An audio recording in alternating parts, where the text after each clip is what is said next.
nature's not actually that dangerous, and the forest floor is actually pretty soft.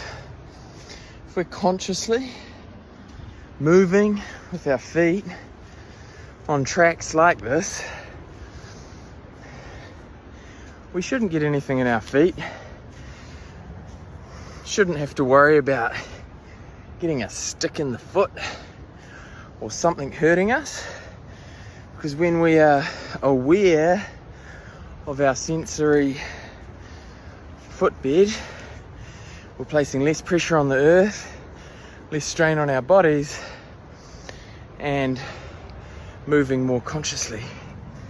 That's the aim of the game. So when you go all fours up the mount, it's actually really amazing, and you can do it quite easily.